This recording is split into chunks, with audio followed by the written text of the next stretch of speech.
Good evening, everybody. Thank you very much for joining in. This is 88th in the series and last part of exporters liquidity swap, non-deliverable forward exporter liquidity swap. So in the part 2, we had a word that Cognizant is taking 100 $250 million of USD INR AR with a Singaporean bank, JP Morgan Singapore. Let me clarify one thing, that it is Cognizant US. So Cognizant US which is taking with JP Morgan Singapore, because there are 5 principles of non-deliverable forward market. Number 1, it cannot be taken by an Indian bank. Number 2, it cannot be on the other side, it cannot be taken up by any Indian company. On the other side, there cannot be any Indian bank.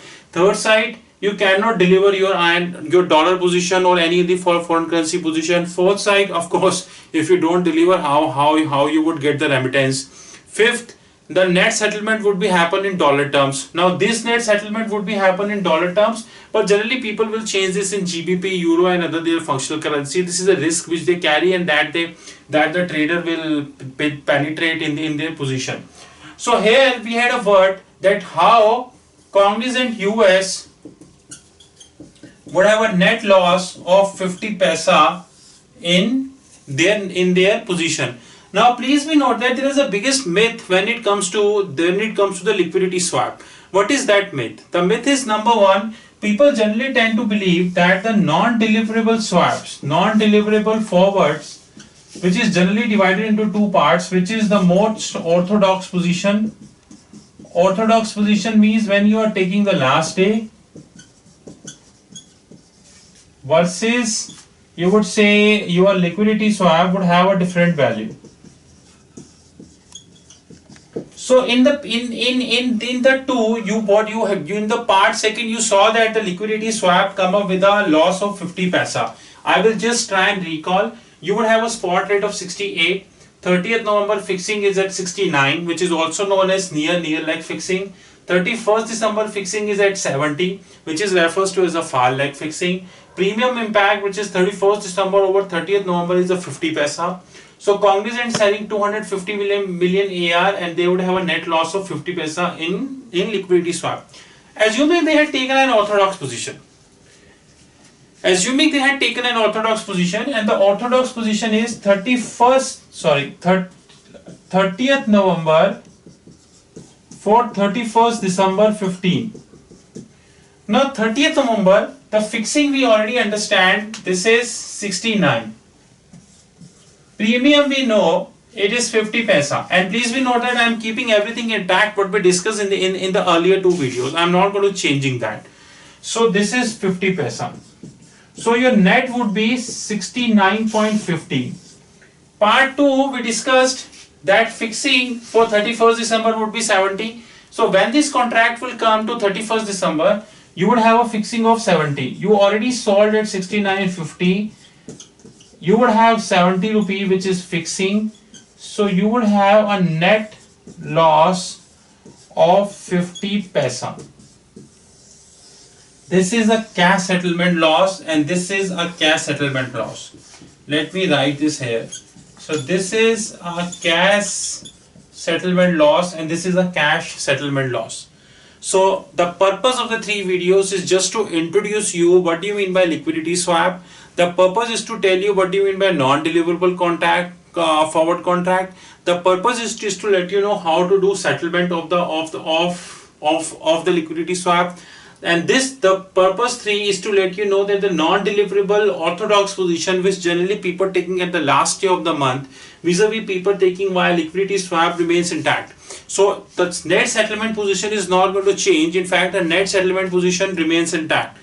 So at the end, I would like to request all the corporate treasurers of information technology companies and companies like Reliance who are having both onshore and offshore position. It is always preferable for them to have this liquidity swap in place, because you would have a benefit of onshore offshore spread. You are able to take a transaction anytime, and last but not the least, the net settlement position remains intact. Now, one thing which I would like to stress here very specifically, which is known as fixing neutral. I would refer here in a very bold term, which is fixing neutral. Some traders will term liquidity swap as fixing neutral also. This is one of the fantastic examples. Why fixing neutrals? Because we really don't need to be worried about what would be the fixing of 30th November, what would be the fixing of 31st December. Rather, we just need to worry about the spot rate at which we are taking, because sometimes people take these as for your onshore offshore spread also. Now, we should not be worried about this. Example, you can yourself try. You can change this 69 to 80, or you can change this 70 to 90. You will get the result. So what would be the result in an orthodox position? The same would be the result of the liquidity swap. Henceforth, these swaps are known as fixing neutral swaps. In nutshell, I would like to request all the corporate treasurers to take such positions in their books, because this is not an exotic position. I understand that it is little difficult to understand, and it is little difficult to comprehend and also take place, but over the period you will get to know how to deal with that transaction in the non-deliverable forward market.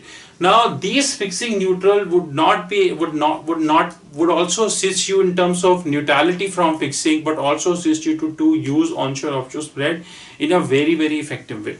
At the end, I would like to thank you very much for your time to look at the video, and you are most welcome to give me a call 919899242978, and you are welcome to email me at rahulmagan8@gmail.com.